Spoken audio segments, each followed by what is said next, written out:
لیدلی خوب ولې درڅخه هیریږي؟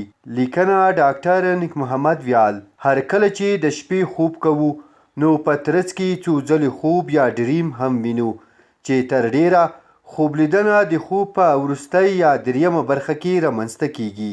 د خوب دریمې برخې ته REM یا رپیټ آی مومنټ وایي او په دې مرحله کې یو کس په ژور خوب بیده وي. ساینس او روغتیا پوهانو په دې اړه چې ولې انسان لیدلي خوبونه له یاده وځي څېړنې او تجربې ترسره کړي. ساینس پوهان وایي چې د مغز هغه برخه کې د خوب لیدنې لامل کېږي داسې نیورون هم شتون لري چې د لیدل شوي خوب معلومات له منځه وړي. په دې اړه پر موږکانو ترسره شوې تجربه ښیي چې یاد نیورون په دې پار دغه چار ترسره کوي ترڅو د انسان مغز د معلوماتو تر فشار لاندې رانشي. په ساینس ژورنال کې خپره شوې تجربه په ګوته کوي چې د موږکانو مغز تر مطالعې لاندې ونیول شول او هغه وخت چې دوی ویده شول او د خوب وروستی یا REM پړاو ته ورسېدل نو ولیدل شول چې خوب پاکونکی نیورون فعال شو.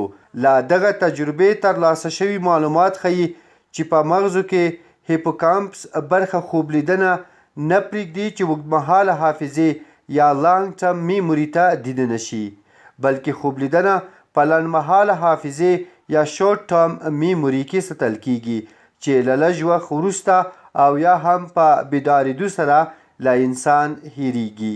ترسره شوي تجربې دا هم ویلي دي چې په بشپړ ډول سره هم خوب لیدنه له یاده نه وځي، بلکې ځینې وخت د خوب لیدنې معلومات شارټ ټرم میموري پر ځای لانګ ټرم میموري ته لیږل کیږي او تر ډیره د انسان په حافظه کې وي.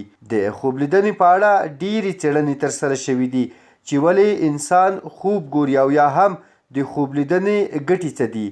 ساینس وایي چې د انسان روغتیایي وضعیت، خواړه، ورځنۍ چارې او چاپیریال د خوب لیدنې لامل کیږي.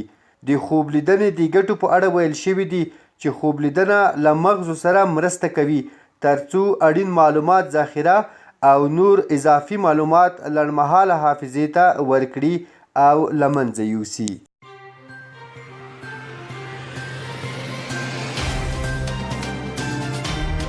د افغانستان، نړۍ او سیمې د مهمو خبرونو، پیښو او جریانونو په اړه د تازه، پر وخت او دقیقو خبرونو لپاره د روحي ویبپاڼې د یوټیوب چینل لایک او سبسکرایب کړئ ترڅو زموږ نوي او تازه ویډیوګانې پر وخت درته ورسیږي.